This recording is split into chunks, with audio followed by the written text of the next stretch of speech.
Shalom, welcome to unfiltered vlogs.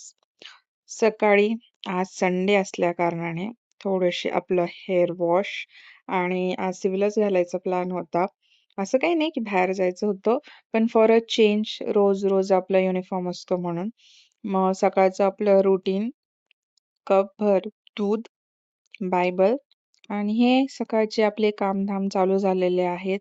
सगळे आपलं मॉर्निंगचं routine आवरताय. त्यानंतर मी पोहोचली हॉस्पिटलमध्ये. ड्युटी झाली. ड्युटी कंटिन्यू असे धक्के-हारे आमचे चेहरे असतात. बसलेले काही निवांत थोडा टाईम, काही फोनवर बिझी. त्यानंतर मग मी निघाले घराच्या दिशेने. आज पण दिवस खूप थकाहारा होता आणि असं काहीच माझं रुटीन होतं आजचं. कामातच गेला दिवस आणि तुम्ही असाच सपोर्ट राहू द्या. Thank you for watching. Bye bye.